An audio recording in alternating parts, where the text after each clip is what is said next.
우리는 계속해서 영적 출애굽을 진행하고 있습니다. 나에게 익숙하고 나에게 친숙했던 그런 신앙생활로부터 이제는 출애굽하여 하나님 말씀이 기록한 대로의 신앙생활의 모습으로 우리가 새로운 정체성을 가지고 나아가기를 소망합니다. 우리가 출애굽해야 하는 이유가 있습니다. 우리가 출애굽을 해야 하는 이유는 하나님께서 우리 교회를 통해서 행하실 일들이 지금 준비되어 가고 있기 때문입니다. 마치 430년 동안 애굽에 안주하여 그 애굽의 노예로서 살아왔던 이스라엘 백성을 통하여 하나님께서 그 백성이 그들의 노예가 그들의 정체성이 아니라 그들로 하여금 강하고 멋진 민족과 국가를 세우길 희망하셨던 하나님께서 그들을 애굽으로부터 출애굽시켜서 그 광야의 터널을 거쳐 약속의 땅을 점령하여 위대한 놀랍고 위대한 하나님의 뜻을 이루어 갔던 것처럼 하나님께서는 세종 중문교회를 택하여 상처 입고 버림받고 소외되고 정말 상한 영혼과 심령들을 치유할 수 있는 그러한 도피처가 되게 하기 위하여 우리를 이전에 나에게 익숙하고 나에게 친숙했던 신앙생활의 모습으로부터 출애굽하여 새로운 성전 새 시대를 향해 우리가 나아가고 있는 중입니다. 하나님께서는 출애굽한 이스라엘 백성 곧 그 백성들을 곧바로 가나안 땅으로 인도하지 않으셨습니다. 하나님께서는 출애굽한 이스라엘 백성들에게 40일이면 갈 거리, 한 달, 두 달이면 충분히 도착할 거리를 바로 인도하시 아니하시고 40년간 그들을 광야 생활을 거쳐서 가나안 땅으로 인도하셨습니다. 우리가 그 사실을 한번 잘 들여다보면요, 하나님은 분명히 출애굽시키셔서 그 약속의 땅까지 2달 만에 도착하실 수도 있었습니다. 하지만 그 백성들을 한번 그들의 믿음을 한번 시험해보는 결과를 우리는 얻게 됩니다. 충분히 한 달, 두 달이면 도착할 거리에 있지만 그들의 믿음이 없음을 보신 하나님께서는 그들에게 나 하나면 충분하다, 그리고 그 가나안 땅과 앞으로 그 나라와 민족을 통하여 행하실 일들을 능히 감당할 수 있는 믿음을 키우기 위하여 가나안 땅을 점령하고 주님의 뜻을 이룰 수 있는 사람을 만들기 위하여 그들은 40년의 광야 동안 그들의 믿음을 성장시켰음을 우리는 알 수 있습니다. 우리 세종중문교회도 이와 같이 지금 나의 영적 신앙생활의 모습으로부터 이제는 출애굽하여서 다가오는 2022년에는 광야의 길을 거쳐 하나님과 나와 아주 친밀한 관계를 쌓아가는 한 해가 되길 주님의 이름으로 간절히 소망합니다. 여러분, 우리가 2022년 한 해 광야로 나아갑시다. 광야. 아멘. 원래 우레와 같은 아멘 소리가 나와야 되는데, 여러분, 광야는 어떠한 곳입니까? 주님만이 나의 도움 되시고, 주님만이 내 빛이 되시고, 내 길이 되시고, 주님만이 나의 친구 되시는 광야, 그런 곳 아닙니까? 주님 손 놓고는 단 하루도 살 수 없는 곳, 우리가 주님 손 놓고는 단 하루도 살 수 없는 한 해를 우리가 살아가기를 소망합니다. 우리가 내년 한 해를 통해서 우리가 주님과 나와의 아주 친밀한 관계를 회복하고 쌓아갈 수 있는 그런 복된 한 해가 되기를 원합니다. 그러므로 우리가 믿음의 준비가 되어 믿음이 성숙하여 아버지 하나님께서 원하시고 기뻐하시고 우리에게 맡겨주실 귀한 사명과 소명을 감당하며 나아갈 수 있는 믿음의 사람, 믿음의 공동체, 믿음의 한 해가 되기를 주님의 이름으로 간절히 소망합니다. 오늘 본문 말씀을 보시면요, 광야 길에 서 있는 이스라엘 백성에게 하나님의 또 다른 음성이 들려지게 됩니다. 하나님께서 말씀하세요. 그런데 이 하나님의 말씀, 하나님의 부르심은요, 굉장히 중요한 부르심입니다. 왜냐하면 하나님께서 이 모세를 통하여 12명의 정탐꾼들을 보내요. 하나님께서 알고자 하셨던 게 있어요. 이스라엘 백성이 이제 하나님의 그 약속하신 가나안 땅이 무엇이다라고 이스라엘 백성에게 가나안 땅을 알게 하려는 그러한 모습이 눈에 보여지지만, 하지만 이면적으로 영적을 통해서 보면 하나님께서 오히려 이스라엘 백성을 시험하신 거예요. 그들이 지금 약속의 땅을 정착하고 그 약속의 땅에서 하나님의 그 계획을 이룰 수 있는 그 믿음을 가지고 있느냐, 그렇지 않느냐를 점검하는 그러한 시험대 위에 이 이스라엘 백성이 서게 됩니다. 오늘 본문 말씀 1절과 2절 말씀을 보시면 여호와 하나님이 그 모세에게 또다시 말씀하시는 그 말씀이 들려지게 됩니다. 여호와께서 모세에게 말씀하여 이르시되 이렇게 말씀하십니다. 사람을 보내어 내가 이스라엘 자손에게 주는 가나안 땅을 정탐하게 하되, 자, 사람을 보내서 내가 이스라엘 자손에게 주는 그 너희 백성에게 줄 가나안 땅을 정탐하게 하되, 정탐한다는 것은 더듬어 살펴서 우리가 알아내는 걸 말하죠. 정탐하게 하되 그들의 조상의 가문 각 지파 중에서 지휘관된 자 한 사람씩 보내라, 이렇게 이야기하고 있습니다. 자, 지금 이스라엘 백성들에게 주어진 미션이 있습니다. 그 미션은 무엇이냐면, 과연 우리가 약속의 땅으로 가자 하고 나오긴 했는데 이스라엘 백성은 어느 누구도 그 땅을 본 적이 없어요. 그 땅을 다녀온 사람도 없어요. 그 땅에 대한 정보가 하나도 없어요. 그냥 하나님께서 가자 해서 그냥 따라간 거예요. 나에게 낯설고 정말 어떠한 경험도 없는 그러한 곳에 우리가 나아가는 것이죠. 자, 그래서 그들에게 주어진 미션이 무엇이냐? 그 약속의 땅이 진짜 있는지 없는지, 그리고 그 땅의 모습은 어떠한지, 땅이 좋은지 나쁜지, 사는 성읍이 진영인지 혹은 산성인지, 아니면 토지가 비옥한지 메말랐는지, 나무가 있는지 돌이 많은지 아는 것이 하나도 없는 거예요. 그래서 12명의 정탐꾼을 뽑아서 그 땅, 약속의 땅이 어떠한지 한번 보러 가자 라는 명령을 주신 것입니다. 그렇게 정탐하고자 하는 그러한 목적을 가지고 하나님은 정탐꾼을 보내시죠. 자, 보십시오. 여러분, 지금 오늘 민수기 13장에 기록되어 있는 이 정탐꾼을 보내시는 사건은 그들에게 앞으로 임하게 될 나라와 땅을 보고 오기 위함의 목적은 그냥 표면적인 것이고요, 이면적으로는 그들의 믿음을 시험하기 위함입니다. 왜냐하면 정탐 이후에 그들의 믿음이 없음을 보시고 정탐한 그 40일을 1년씩 곱하여 40년 광야 생활을 하나님이 결정하시거든요. 그렇기 때문에 지금 이 믿음을, 지금 출애굽한 이스라엘 백성들이 능히 하나님을 믿음으로 바라보고 능히 그 주어질 사명을 감당할 수 있는 믿음이 있는지 없는지를 시험할 수 있는 시험대에 오른 거예요. 그것을 확인하기 원해서 각 지파의 12명의 리더, 대표를 한 사람씩 보내서 그 땅을 먼저 가게 합니다. 자, 그럼 누가 정탐을 하러 가게 되는가? 여러분, 각 지파에 한 사람, 딱 대표자 한 명만 갈 수 있습니다. 여러분, 12개의 그 지파 중에 대표 한 사람을 뽑았습니다.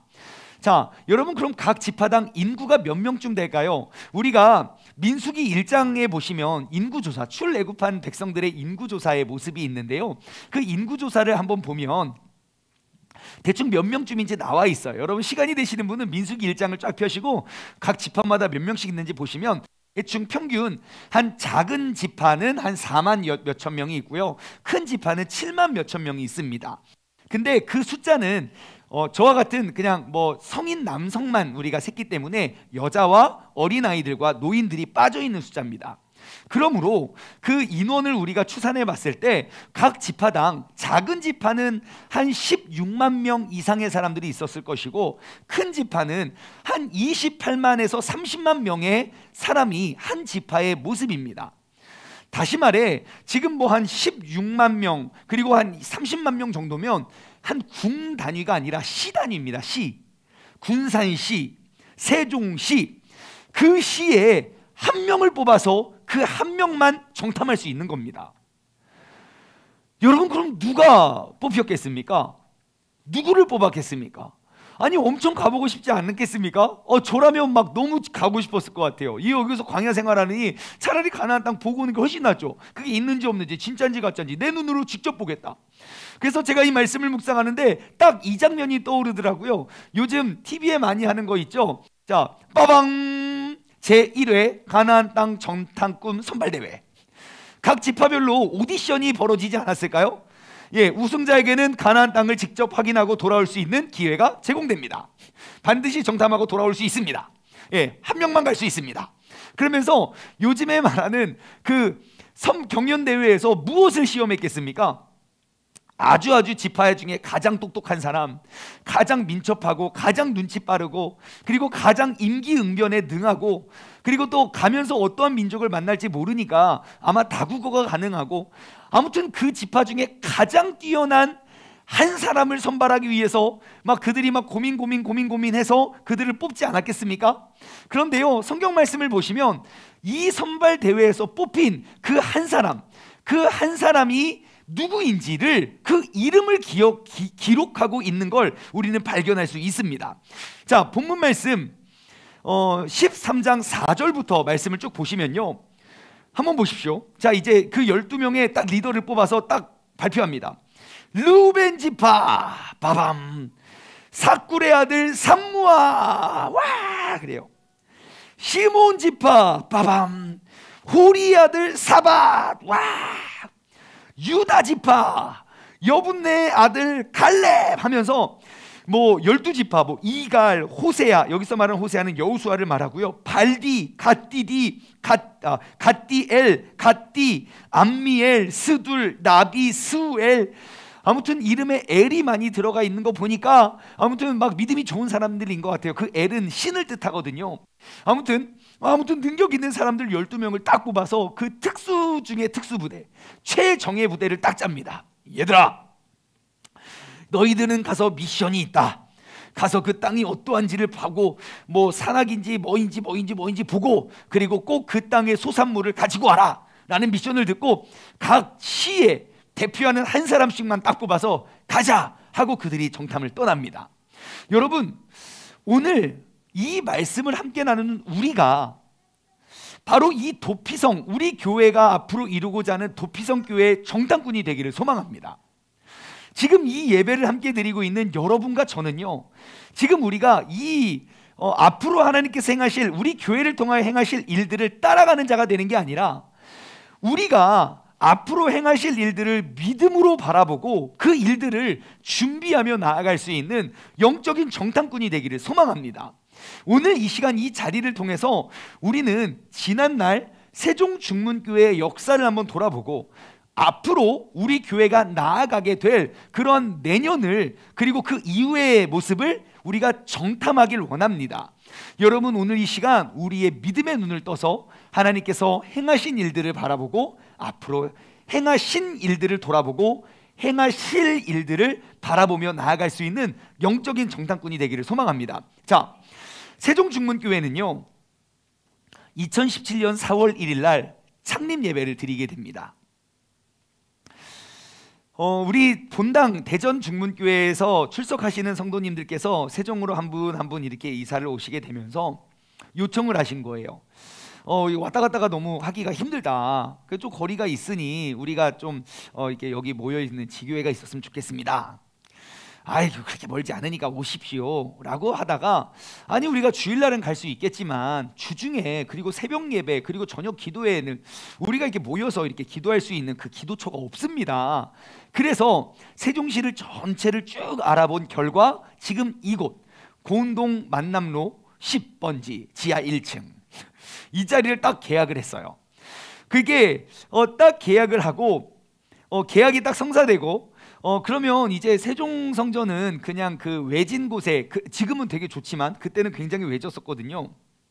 아무것도 없었던 진짜 황량한 터만 있고 주변에 아파트도 없고, 저기 가락마을 6단지 유일한 아파트고 주변에 진짜 아무것도 없어서 사람들이 다 저를 걱정했어요. 왜 그런데 천하의 중문교회가 왜 그런데 계약을 했냐고. 하지만 그거는 중요하지 않았습니다. 상가가 계약이 딱 되고, 그래도 나름 지하실이지만 지성전이니까 누구를 어떤 목사님을 보내면 좋을까라고 했을 때 선발된 사람이 접니다. 결정적인 이유는 저의 능력이 출중하고 뭐 그래서가 아니라 나이가 어리다는 이유였습니다. 왜냐하면 그 당시 세종시 평균 연령이 32세라고 그랬어요. 야, 세종시 평균 연령이 32세래. 야, 그럼 우리 교회 젊은 목사 보내야 되는 거 아니야? 그래서 제가 선발되어서 왔습니다. 그렇게 세종중문교회 역사가 시작됐습니다.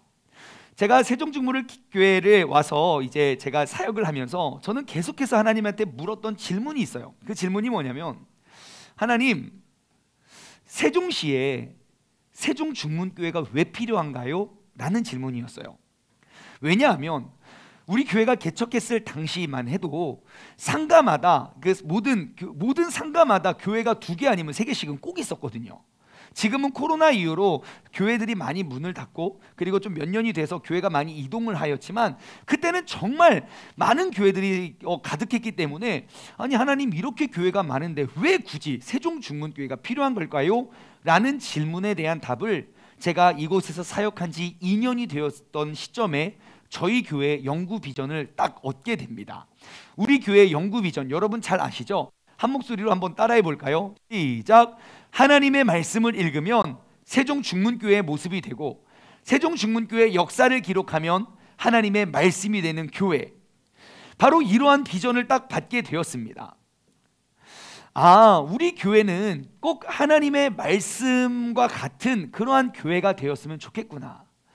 세상에 많고 많은 교회들이 있지만 우리 교회를 통하여 하나님께서 바로 그 진짜 하나님 말씀에 기록되어 있는 그 초대교회의 모습을 한번 회복하기를 원하시는구나 라는 것을 제가 발견했습니다. 그리고 나서 제가 지난 2년 동안 저 말씀을 받았을 때, 지난 2년 동안 우리 교회에서 제가 나눴던 주일 설교 말씀을 쭉 한번 돌아봤어요. 매주 말씀은 다르고 매주 제목은 다르고 그런 본문은 다르지만 항상 그 말씀 속에서 큰 주제, 큰 틀은 달라지지 않더라고요. 그 틀이 무엇이냐? 바로 초대교회를 회복하고자 하는, 진짜 말씀에 기록된 대로의 신앙생활로 우리가 돌아가자는 그러한 메시지가 정말 매주 2년 동안 선포되어졌다는 거예요. 하지만 그때 좀 지쳐 있었을 때였습니다. 아무리 말씀에 대한 것들을 외치고 강조하고 나누고 막 이렇게 해도 눈에 보여지는 우리 오늘날 교회의 현실과 그리고 그 초대교회에 기록되어 있었던 그 신앙생활의 모습이 너무 달라 보였기 때문입니다. 그래서 제 마음속에 이렇게 좀 지치는 마음이 있었을 때에 개척 후 한 2년 반쯤 지났을 시점입니다. 너무너무 충격적인 뉴스를 제가 딱 접하게 돼요. 어떤 인터넷 뉴스를 봤냐면요, 이방인 도시 세종 자살률 증가 1위. 한마디로 전국에 있는 모든 도시 중에 자살률 1위 도시로 급부상하는 게 세종이었다는 거예요. 저는 이게 너무너무 충격적이었어요. 왜냐하면 세종시 하면 저도 갖고 있던 이미지가 너무너무 맑은 도시, 좋은 도시, 깨끗한 도시, 공무원들이 가득하고 새 아파트, 새 집, 막 뭐 집값도 오르고 땅값도 오르고 모든 것들이 다 좋아진 곳이라고 알고 있었어요. 하지만 전국에서 자살률 1위 도시가 되었다는 것은 겉으로 보기에는 화려하고 깨끗하지만 그 속으로는 엄청 힘들어하고 괴로워하고 있다는 모습을 보여주거든요. 마치 성경 안에 회칠한 무덤과 같이, 무덤에다가 회를 칠하면요, 겉은 화려하고 깨끗하고 썩지 않는 모습으로 보존이 되지만 그 안에는 그 모든 시체가 썩어 있는 잔재가 회가 칠해져서 밖으로 땅으로 흡수되지 않고 고여 있는 그러한 상태인 거예요. 겉모습으로는 화려하고 멋져 보이지만 우리 세종시에 살아가는 그런 성도님들 한 분 한 분의 삶의 모습을 돌아보니 정말 수많은 어려움과 아픔 속에서 누구 한 명 기댈 곳도 없고 어디 한 곳 찾아갈 곳이 없다는 거예요. 그것이 바로 이 도시가 전국에 있는 모든 도시 중에 자살률 1위의 도시로 만들어내지 않았나 싶습니다. 그러면서 계속 이러한 질문들이 떠올랐어요. 그럼 과연 그들을 누가 품어줘야 될까? 그럼 과연 이 도시의 자살률을 저하시키기 위해서 누가 힘쓰고 누가 고민하며 누가 나아갈까? 내일 아니니까 괜찮아, 이게 아니라 누군가는 그것을 위해서 싸우고 누군가는 그를 위해서 헌신해야 되지 않나 라는 생각이 들었어요. 그리고 그 질문에 대한 답은 바로 교회가 이러한 역할을 감당하는 곳이 되어야 된다는 답을 얻었어요. 여러분, 지금까지 모든 교회 역사에, 모든 인류 역사에 교회는 항상 그러한 곳이 되어 왔습니다. 예수님께서 보십시오. 예수님께서 항상 찾아가신 분들은 항상 병들고 아프고 상처 있고 문제가 많고 어려움이 있는 사람들을 주님께서는 찾아가셨어요. 모든 사람들이 멸시했던 그 사람을 찾아가시고, 주변에 아무리 많은 사람들이 수군덕거려도 예수님은 그 한 영혼을 위해서 나아가셨어요. 그리고 초대교회의 모습을 보십시오. 그 극심한 박해 속에서 서로가 서로를 하나 되고 사랑으로 묻고 품고 보듬어 안아서 정말 지금까지 이 사회에 정말 도피처의 역할을 감당했던 게 교회의 모습이었습니다. 그런데 어느 날인가부터 오늘날 교회들의 모습을 보면 우리가 알고 있던 우리가 알고 있던 교회의 모습과는 사뭇 다른 모습을 보여줬어요. 교회 공동체 가운데 내가 이전에 굉장히 부끄럽고 잘못됐던 그러한 과거를, 아팠던 과거를 나누면 사람들의 눈빛이 달라져요. 그렇게 안 봤는데 그랬었다면서, 옛날에 그런 일 다 하면서 지냈다면서, 지금은 아니고 나는 예수님으로 말미암아 새 사람이 되었음에도 불구하고 그러한 선입견과 그러한 시선들 때문에, 그러한 말들 때문에 교회 안에서 내 아픈 마음을, 나의 아픈 상태를 나눌 곳이 없는 거예요. 그러다 보니 마땅히 보기 좋은 포장지로 예쁘게 포장을 해서 아무 문제 없는 척, 아무 어려움 없는 척, 우리는 그런 척척하는 그런 척척 박사들이 되어가고 있었다는 거예요. 그래서 과연 교회란 곳은 어떠한 곳이 되어야 할까라는 질문에 이러한 답을 얻게 됩니다. 교회란 정말 힘들고 어려운 사람들, 상처와 아픔 속에 있는 사람들, 세상 어디도 어느 누구도 기댈 곳이 없어서 오직 하나님이라는 분, 그분 한 분이 나의 피난처 되시고 나에게 힘 주시고 능력을 주실 수 있는 그러한 쉼터가 되어야 되지 않을까라는 생각에 도피성이라는 컨셉을 우리는 발견하게 됩니다.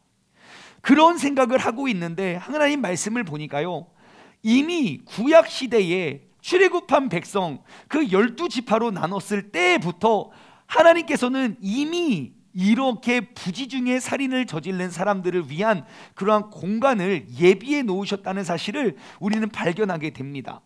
여러분, 성경에 민수기 35장, 신명기 19장, 여호수아 20장의 말씀을 쭉 한번 보십시오. 그곳에 보면 도피성이 어떠한 곳인지, 그리고 어떠한 사명을 감당하는 곳인지 명확히 보여주고 있습니다. 여러분, 지금 화면에 보시는 그 곳이 지금 컬러로 색칠되어 있는 것, 지금 가운데 바다를 보시면요, 가운데 위쪽에 바다 물 모양이 지금 이곳이 갈릴리 바다고요, 여기가 사해입니다. 그리고 여기는 요단강이 흐르고 있고요. 그래서 그곳에 좌우로 동편 서편으로 12개의 지파들이 있고요, 12개의 지파에게 총 48개의 성읍으로 그들에게 허락해 주십니다. 48개의 성읍 중에 6개는 도피성이에요. 저기에 보여있는 6개의 위치에 도피성이, 하나님께서 도피성을 허락하십니다. 그 도피성은 어떠한 곳이냐면, 내가 부지중에 일부러 고의로 악을 저지른 게 아니라 부지중에 내가 살인을 저질렀을 때, 원래는 눈에는 눈 이에는 이, 내가 그 사람의 팔을 빼앗았으면 그 사람도 나의 팔을 빼앗아가고, 내가 눈을 빼앗았으면 눈을 잃어버리는 게 원래 율법이었지만, 부지중에 사람을 죽인 사람에게 그들을 사랑으로 품어주고 또 다른 기회를 제공해 줄 수 있는 도피처. 그래서 그 6개의 성읍의 특징은 무엇이냐면, 이스라엘 가나안 땅 어디에서도 내가 부지중에 잘못을 했을 때 24시간 안에 도망갈 수 있는 그러한 성읍의 위치를 하나님께서 정해주시고 그것을 도피성이라고 말씀해 주셨어요. 그래서 우리 교회가 바로 아프고 힘들고 버림받고 상처 입은 영혼들의 도피처가 되자, 그래서 저희 교회는 그때부터 도피성의 정체성을 가지게 되었습니다. 그리고 세월이 흘러 우리가 지금 우리에게 주어진 그 땅에 우리가 꿈꾸는 그 도피성, 이 시대에 꼭 필요한 그 도피성의 이미지를 우리는 설계하게 되었고요, 지금 이 시간에도 그 공사가 진행 중에 있습니다. 여러분, 지금 보시는 화면이 바로 그 도피성행 교회의 모습입니다. 가만히 보면 이 건물의 목적은요, 이 건물의 목적은 우리가 정말 집과 직장, 그 맨날 가던 그곳이 아니라 제3의 공간이 되는 것이 우리의 꿈이었어요. 누구라도 편하게 다가갈 수 있는 곳, 어떠한 하나의 특정한 교회가 아니라 세종 시민들 누구라도 아이와 함께 머물 수 있는 곳, 또 부모님을 모시고 편안하게 들어올 수 있는 그러한 이 도시의 제3의 공간, 이 도시의 도피처가 되는 것이 우리의 목표였어요. 그래서 세종중문교회를 저는 지금 매일매일 그곳을 도르며 그러한 기도를 해요. 하나님, 이곳이 교회라는 고정관념과 선입견의 높은 벽을 완전히 허물어낼 수 있는, 신자든 불신자든 상처 입은 사람이든 건강한 사람이든 모든 사람이 편하게 와서 우리가 예수 그리스도로 말미암아 온전히 회복되어져서 돌아갈 수 있는 그러한 공간이 되게 하여 달라고 우리 모두가 함께 기도하며 나아가길 소망합니다. 여러분, 우리가 지난 한 해를 한번 돌아보며 이 도피성 교회의 몇 가지 비전과 특징을 나누어 보았는데요. 여러분, 지금 이 시간 함께 예배드리고 있는 우리 모두는 바로 이 도피성 교회 건축자가 되어야 할 줄 믿습니다.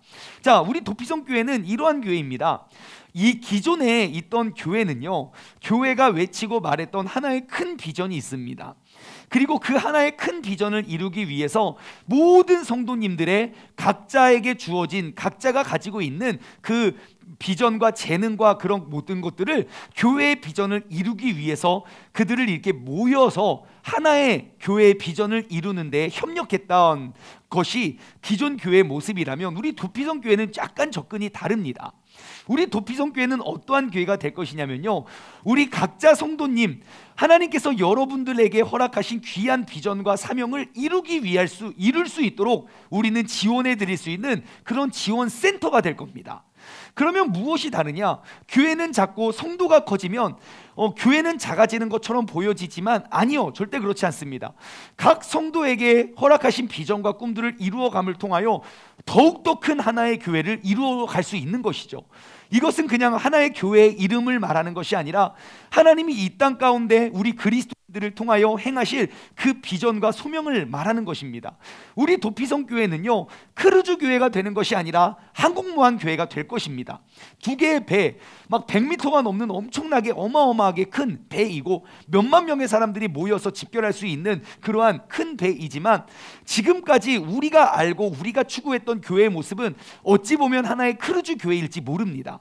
세상 속에서 치이고 너무너무 힘들고 어렵고, 그래서 내가 저 크루즈에 탑승만 하면 나는 너무너무 편하고 행복할 것 같은데, 문제는 무엇입니까? 크루즈에서 내리기가 너무 두려운 거예요. 마치 우리가 모여있을 때는 멋지고 훌륭한 믿음 좋은 그리스도인들처럼 보여지지만, 우리가 각자의 가정으로, 각자의 일터로, 각자의 삶의 현장으로 나아갔을 땐 내가 그리스도인 됨의 모습이 보여지지 않고, 세상에서 치이고 어렵다가 교회의 그 공동체에만 모이면 우리가 편안하게 숨을 쉴 수 있는 그러한 크루즈 성도가 아니라, 항공모함처럼 모여있을 때도 어마무시하지만 그 비행기, 저 전투기들이 흩어졌을 땐 정말 무서운, 정말 큰 힘을 발휘할 수 있는 항공모함 교회가 되는 것이 바로 우리 도피성 교회의 모습입니다. 그래서 앞으로 우리 교회는 가운데 저 세종중문교회는 앞으로 모든 성도님들의 사역과 꿈과 그러한 비전과 그러한 것들을 지원할 수 있는 지원센터가 되는 게 꿈입니다. 우리 세종중문교회 이름은 저렇게 작을지 몰라도 우리가 섬기고 우리가 나누는 그러한 우리를 통하여 이루실 큰 일들을 통해서 저 크고 작은 수많은 작은 도피성들이 생겨서 정말 이 땅 가운데 새로운 일들, 새로운 역사를 이루실 그 주님을 바라보면서 나아가는 것이 바로 우리 도피성 교회의 비전이고 우리 도피성 교회의 모습이 되는 줄 믿습니다. 여러분, 저는 이 그림이 이번 한 주를 보내면서 이 그림이 마음속에 너무너무 크게 떠올랐어요. 제가 이러한 도피성의 정체성이라는 주제를 가지고 말씀을 나눈 다음에 이제 한 1년 가까이 시간이 지난 것 같아요. 그런데 그 1년 동안 우리 교회가 얼마나 단단해졌는지 정말 너무너무 큰 은혜를 정말 경험하게 됩니다. 여러분, 대개 지금 우리는 코로나 사태를 겪고 있습니다. 그런데 이 코로나라는 그런 큰 어려움을 우리가 딱 직면하면서 우리 교회가 지금 어느 정도에 왔고 어느 위치에 섰는지 그 일들을 우리가 직면하게 됐는데요. 얼마나 우리 교회가 건강하고 단단해졌는지 모릅니다. 여러분 생각해 보십시오. 대개 어떠한 한 학교나 어떠한 한 기업체가 코로나가 팡 터졌어요. 확진자가 1명이 나오고 10명이 나오고 20명이 나온다면 여러분 그 학교가 어떻게 되겠습니까? 전체가 우왕좌왕하고 흔들리면서 그 뿌리가 이렇게 움직이게 될 거예요. 하지만 회사도 마찬가지일 거예요. 회사도 한 회사에 딱 코로나가 터졌어요. 그럼 어떻게 되겠습니까? 막 모두가 흔들리고 어렵고 막 우왕좌왕하고 어떻게 했냐, 누가 그랬냐, 뭐 했냐, 뭐 만났냐, 안 이렇게 복잡해질 거예요. 굉장히 어지러울 수 있는 상황이에요. 그리고 지금 우리가 그 길을 걷고 있는데 우리 교회는 그리 흔들리는 모습보다는 오히려 모든 성도가 하나로 딱 뭉쳐서 지금 우리 세종중문교회 모든 역사에 가장 힘들고 어려운 위기를 겪고 있는데 우리가 너무 의연하게 잘 싸우고 이겨나가고 있는 것 같아요. 왜 그런가 가만히 봤더니 아까 보여드렸던 그 그림처럼 이미 크든 작든 우리 신앙생활의 기준이 하나의 교회에 모여있는 그 교회 공동체, 교회 예배가 내 신앙생활의 한 80% 90%를 차지하는 곳 있는 것이 아니라 그 교회에서 모여서 예배드리는 것 외에 내가 하나님께 예배드리고 신앙생활할 수 있는 그런 작은 도피성들이 많이 생겼음을 보게 됩니다. 어떠한 특징이었냐면요, 지금도 우리가 지금 현장에 모일 수 없으니까 영상으로 이렇게 예배를 드리고 있잖아요. 그런데 그러한 코로나 시대와 코로나의 어려움을 직면하고 있는 상황 가운데 매일매일 성경 통독하시는 분들은요, 일주일 내내 맨날 성경 통독하시고 서로 은혜를 나누고 있어요. 매일매일 말씀 암송하시는 분들은요, 어제나 오늘이나 코로나가 터졌거나 안 터졌거나 매일매일 말씀 암송하시면서 기도 제목 나누고 기도하고 있어요. 매일매일 중보기도 하시는 분들은요, 매일매일 온라인으로 모여서 기도하고 계시고요. 매일매일 말씀 묵상 큐티를 나누시는 분들은 맨날 어떠한 상황 속에서도 큐티 말씀 나누고 묵상하고 그걸 또 나누고 은혜를 나누고 있어요. 지금 우리 공동체 공통 기도 제목, 지금 우리는 이 코로나가 더욱더 확산되지 않도록 우리가 함께 마음을 모읍시다 라고 하는 그런 공통적인 기도 제목을 다 우리의 삶 속에 녹여내면서 평소와 똑같은 신앙생활을 하고 있는 모습을 우리는 발견하게 돼요. 모르겠어요. 우리 교회가 이 어려움을 대하는 우리의 마음이 얼마나 단단해지고 얼마나 건강해졌는지 몰라요. 모여서 예배 드릴 수 없다? 흩어져서 예배 드리면 되지. 우리가 모여서 봉사할 수 없다? 흩어져서 나에게 주어진 상황 속에서 신앙생활 하면 되지. 어떠한 어려움도 우리를 해하거나 공격할 수 없음을 발견할 수 있는 그러한 시간을 우리는 보내게 됩니다. 코로나 사태, 즉 어떠한 하나의 큰 문제나 사건이 빵 터지면서 우리는 더욱더 하나로 뭉쳐졌고 우리는 더욱더 견고해졌고 우리는 이로 말미암아 이 어려움을 유연하게 잘 이겨나가고 있다는 것을 우리는 알게 되었어요. 왜 그런가 하고 봤더니 아까 그 그림이 딱 떠오르는 거예요. 우리 성도님들의 신앙생활의 기대치가 일주일 내내 내 맘대로 살다가 일주일에 한 번 교회 와서 예배드리는 것이 나의 신앙생활의 모습이 아니라 이제는 나의 삶 속에서도 우리가 예배를 드려가고 이 자리에 모이지 않더라도 우리가 신앙을 키워가고 증폭시킬 수 있는 그러한 공동체가 되었음을 알았습니다.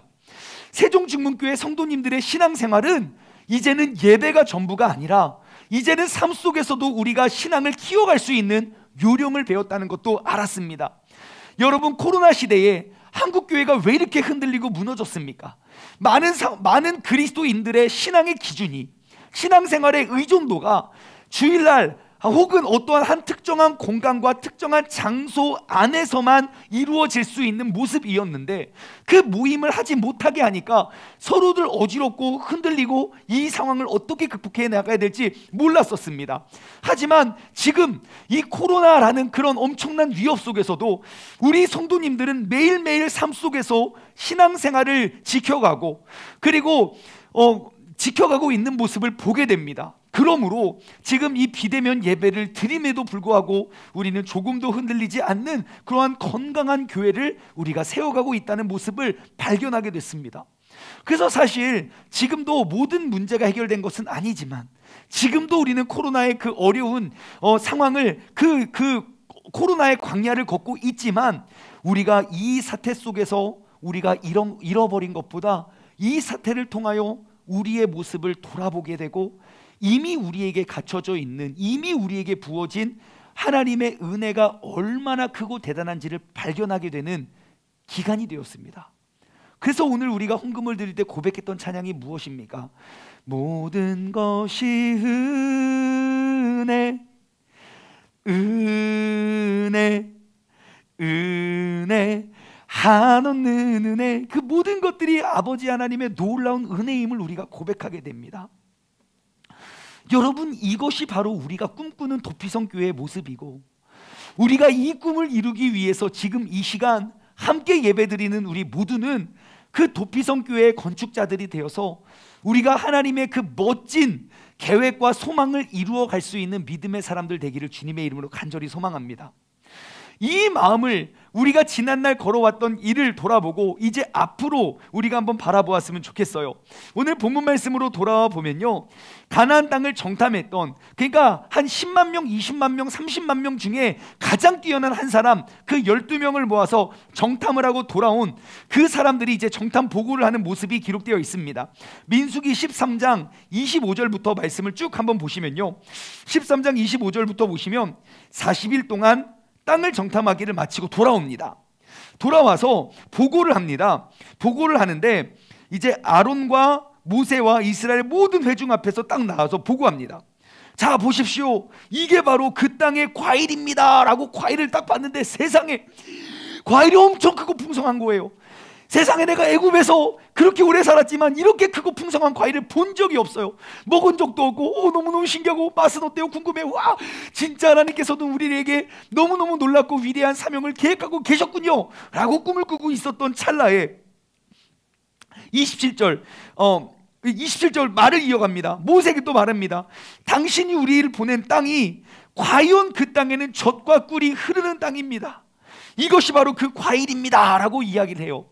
여러분, 그 가나안 땅은 젖과 꿀이 흐르는 땅이죠. 이스라엘에 가보시면요, 정말로 젖과 꿀이 그렇게 맛있대요. 그러니까 젖은 우유죠. 그 우유, 요거트와 그리고 꿀이 얼마나 맛있는지 몰라요. 성지순례 가신 분들이 이구동성으로 하는 말이에요. 그 꿀, 그냥 요거트에다가 꿀 타먹는 게 얼마나 맛있는지 우리 아직 안 먹어봤기 때문에 꼭 언젠가는 꼭 가서 먹었으면 좋겠습니다. 자, 그래서 막 사람들이 막 부푼 기대를 하고 있는데 문제가 생겼어요. 28절. 그러나 그래요. 그러나 그 땅의 거주민들은 아주 강하고 성읍은 견고하고 믿음이 클 뿐만 아니라 거기에 안악자손을 받습니다. 그래요. 안악자손? 그 안악자손이 누군가 그 밑에 설명하고 있어요. 31절, 그 안악자손을 받습니다. 그러니까 분위기가 갑자기 달라진 거예요. 그 안악자손은 그 밑에 33절에 나오는데요, 안악자손은 네피림의 후손이고 거인이거든요. 한마디로 거기 있는 사람들은 다 골리앗 같은 사람인 거예요 라고 말을 하니까 갑자기 분위기가 막 어수선해진 거예요. 그 과일을 보고 큰 꿈을 꿨던 사람들이 막 어수선해지니까 갑자기 갈렙이 딱 섭니다. 우리 유다 지파 갈렙이 30절, 갈렙이 모세 앞에서 백성을 조용해 하고 이렇게 말합니다. 우리가 곧 올라가서 그 땅을 취하자. 우리는 능히 이길 수 있다 라고 딱 이야기를 해요. 그랬더니 같이 정탐했던 그 특수부대원들이 하는 말, 그럽시다, 우리가 가서 그거를 물리칩시다 라고 하지 아니하고 31절, 그와 함께 올라갔던 사람들은 이르되 우리는 능히 올라가서 그 백성을 치지 못합니다. 그들은 우리보다 강하고 이스라엘 자손 앞에서 그 정탐한 땅을 악평하면서 말하면서 이렇게 말합니다. 우리가 두루 다니며 정탐한 땅은 그 거주민을 삼키는 땅이고 거기서 본 모든 백성은 신장이 장대한 자들이며 네피림의 후손 안악자손의 거인들을 봤으니까 내가 봐도 우리는 그들이 보기에 메뚜기 같은 사람입니다 라고 이야기를 하는 거예요. 여러분, 그 똑똑했던 사람들이, 그 지파를 대표하는 그런 능력자들이 나아가서 본 건 하나님은 그들의 눈을 통하여 믿음으로 하나님께서 행하실 일들을 바라보라고 보냈는데 그들이 바라봤던 건 하나님의 믿음의 시선이 아니라 그들의 생각의 시선이었던 거예요. 지금까지 이끌어 오셨던 그 하나님의 능력을 통하여 앞으로 보여줄 그 땅을 바라봐야 되는데, 지금까지 나의 경험해 왔던 그 나의 고정관념 속에서의 하나님의 뜻을 보게 되는 거예요. 여러분, 오늘 이 시간 우리가 2022년도의 정탐꾼으로서 여러분, 우리가 믿음의 시선을 가지기를 주님의 이름으로 소망합니다. 여러분, 우리에게 꿈을 주신 이도 여호와이시고 우리를 통하여 그 꿈을 이루실 이도 여호와이십니다. 그러므로 우리가 이제 새로운 성전 건축을 우리가 기대하며 나아가는 우리의 마음은, 여러분, 하나님께서 우리에게 보여주신 것 말고 앞으로 보여주실 놀랍고 위대한 역사를 바라보며 믿음으로 우리가 나아갈 수 있는 주님의 자녀가 되길 주님의 이름으로 소망합니다. 그렇게 막 믿음이 없이 고백하는 그 모습을, 그 보고를 딱 듣고 또 다른 문제가 생겼어요. 자, 그 똑같은 걸 보고 똑같은 상황 속에 있던 백성들이 이제 그 보고하는 보고자들이 다른 말을 하는 거예요. 한 사람은 너무너무 좋은 땅이니 우리가 들어가자. 반대쪽 한쪽은 우리는 진짜 메뚜기 같다, 절대로 갈 수 없다. 그것이 바로 믿음의 시선인 거예요. 근데 그 말을 들은 백성들의 반응이 다릅니다. 14장 1절부터 10절까지의 말씀을 보면 그 백성의 반응이 나오는데요, 온 회중이 소리를 높여 부르짖으며 백성이 밤새도록 통곡하더라 그래요. 아니, 그 좋은 보고를 받았으면 내가 믿음으로 우리가 나아가야 되는데, 아무리 좋은 보고를 받아도 내가 이미 부정적인 곳에 눈이 탁 쓰여지니까 어떠한 것도 보여지지 않는 거예요. 지금까지 우리를 여기까지 인도하여 주신 그 하나님의 은혜가 풍성하면 앞으로도 인도해 주실 그 주님의 능력, 바다를 갈르시고 매일매일 만나와 메추라기를 부어주시며 구름기둥과 불기둥으로 우리를 지키시고 그 많은 백성 단 한 명도 굶기지 아니하시고 목말라 죽지 않게 우리를 매일매일 지켜주시는 그 주님은 보여지지가 않는 거예요. 내 눈앞에 두려움이 앞서니까 어떠한 것도 보여지지가 않는 거예요. 그 믿음을 잃어버린 사람들의 특징, 불평불만이 끊이지 않는 거예요. 두려움에 매일 밤 눈물을 흘리는 거예요. 그래서 그들이 이야기합니다. 2절, 이스라엘 자손이 다, 그 모든 사람들이 모세와 아론을 원망하며 온 회중이 그들에게 이르되, 야, 우리가 애굽 땅에서 죽었는 게 낫지, 이 광야에서 죽었으면 차라리 좋지, 어찌하여 우리가 그 땅으로 인도하여 거기까지 가서 그 거인들에게 칼로 쓰러지게 만드느냐 라고 이야기를 하는 거예요. 여러분, 이 시간 내가 2022년의 정탐꾼으로서 여러분들은 어떠한 시선을 가지고 계십니까?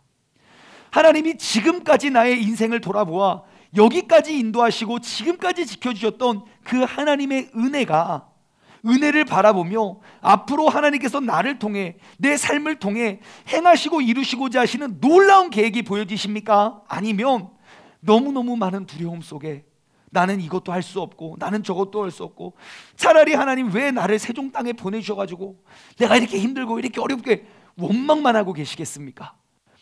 이제는 믿음의 눈을 들어 그 주님께서 행하실 일들을 바라보며 나아갈 수 있는 우리 모두가 되길 소망합니다. 4절 말씀입니다.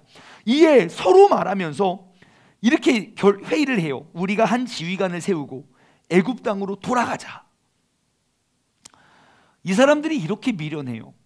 내 눈앞에 두려움이 딱 엄습하면요, 반대로 내가 그 믿음의 시선을 잃어버리면 사리 판단이 안 돼요. 왜냐? 여러분, 한 지휘관을 세우고 애굽으로 돌아가면 여러분, 그 사람들 3일 안에 다 죽습니다. 왜요?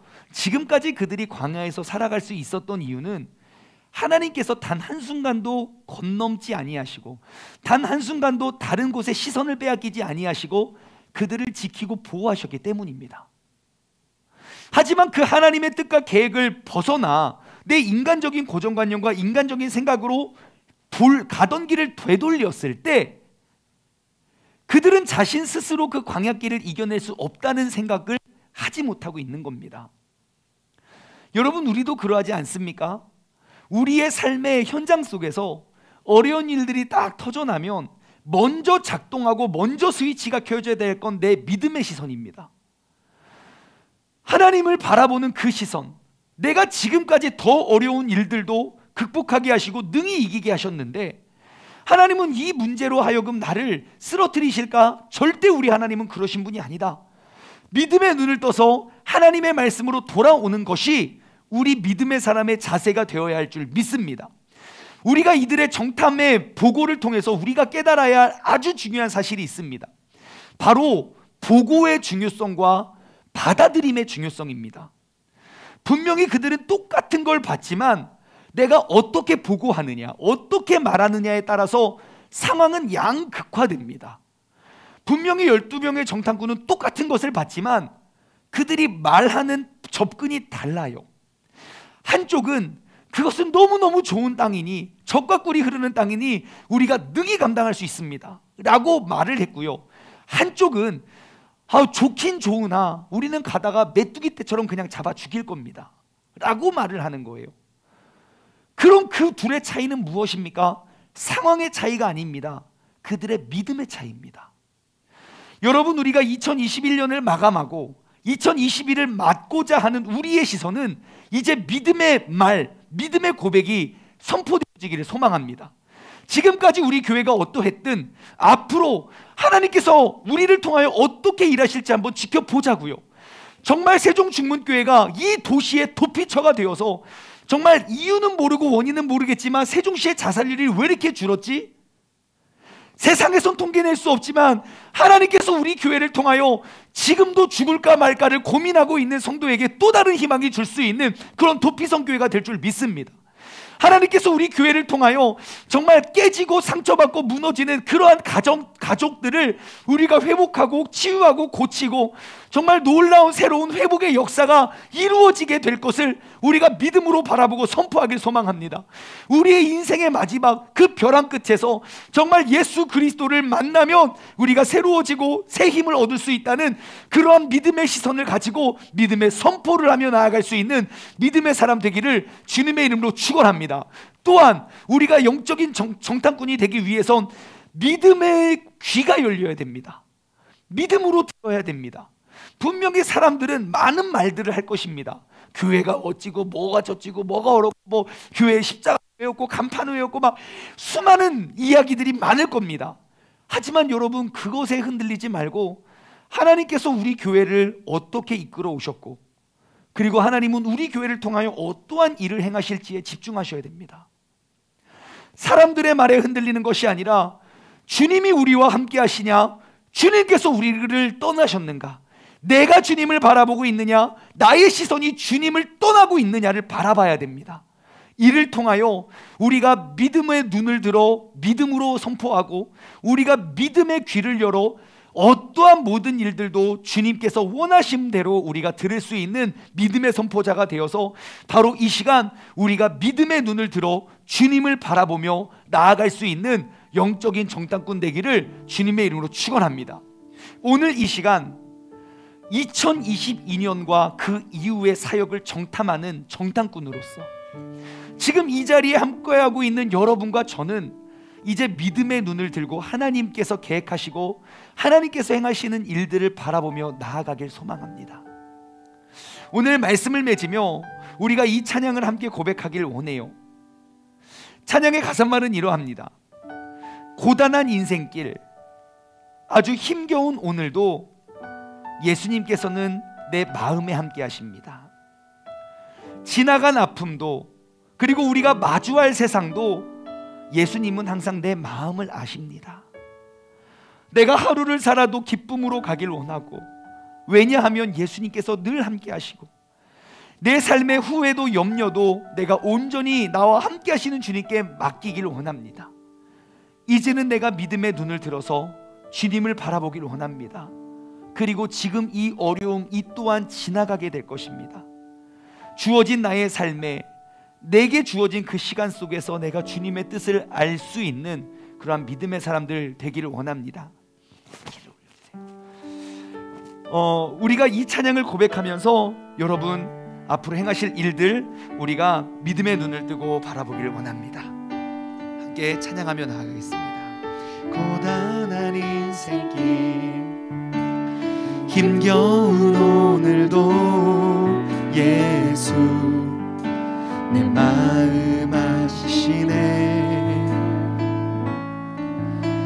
지나간 아픔도 마주 세상도 예수 내 마음 아시네. 하루를 살아도 기쁨으로 가리. 예수 늘 함께 하시네. 후회도 염려도 온전히 맡기리. 예수 늘 함께 하시네. 믿음의 눈 들어 주를 보리. 이 또한 지나가리라. 주어진 내 삶의 시간 속에 주의 뜻 알게 하소서. 다시 한번 고백할까요? 고단한 인생길 힘겨운 오늘도 예수 내 마음 아시네. 지나간 아픔도 마주할 세상도 예수 내 마음 아시네. 믿음의 눈 들어 주를 보니 이 또한 지나가리라.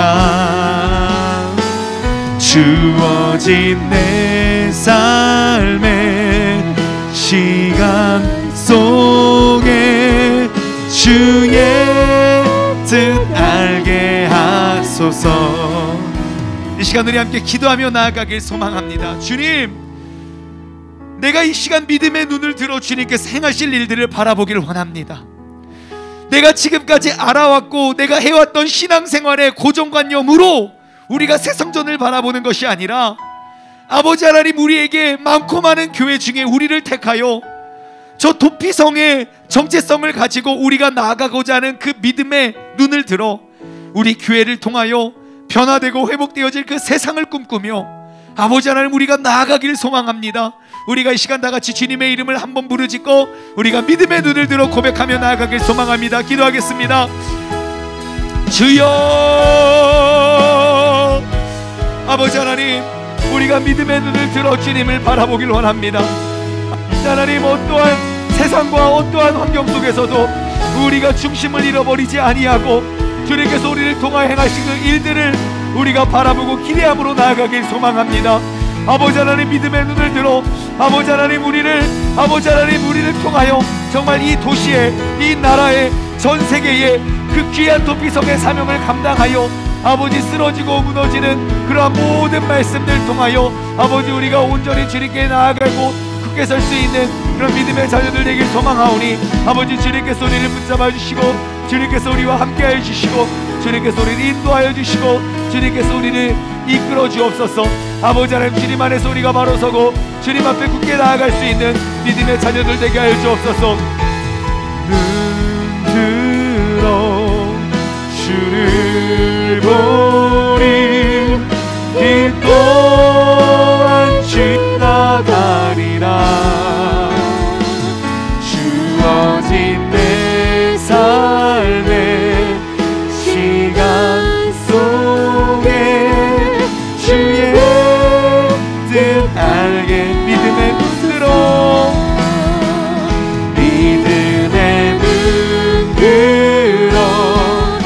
주를 보리. 이 또한 지나가리라. 주어진 내 삶의 시간 속에 주의 뜻 알게 하소서. 하나님 아버지, 감사합니다. 이제는 우리가 믿음의 눈을 들어 우리가 믿음의 눈을 떠서 아버지 하나님께서 행하실 일들을 바라보며 우리가 그 믿음의 선포를 하길 원합니다. 하나님 아버지, 이제는 우리의 신앙생활이 내가 이전에 해왔고 이전에 알아왔던 내 고정관념과 나의 경험 속에서 하나님을 가두는 것이 아니라 하나님께서 행하실 일들을 바라보며 우리가 믿음의 선포를 하고 그 믿음의 경청을 할 수 있는 사람들 되게 하여 주시옵소서. 우리 세종중문교회를 택하여 이 도시와 이 나라와 이 민족과 나아가 전 세계의 그 도피성 사명을 감당케 하시고자 하시는 그 하나님을 우리가 믿음의 눈으로 바라보고 이제 믿음의 선포를 하고 이제 그 믿음으로 우리가 귀로 들어 아버지 하나님께서 바로 이 시간 함께 예배드리는 우리 모두가 그 도피성 교회의 건축자가 되어서 우리가 꼭 새 나라, 새 땅, 새 곳에 가서 하나님의 새로운 역사를 이루어낼 수 있는 우리 모두가 되게 하여 주시옵소서. 이제는 우리 주 예수 그리스도의 은혜와 아버지 하나님의 무한하신 사랑하심과 성령님의 교통하심이 믿음의 눈을 들어 주님의 행하심을 선포하고 듣길 소망하는 사랑하는 우리 세종중문 가족들 머리머리 위에, 그리고 이 시간 영상을 통해 예배드리는 모든 사람들 머리머리 위에 이제로부터 영원토록 함께 하시길 간절히 축원하옵나이다. 아멘.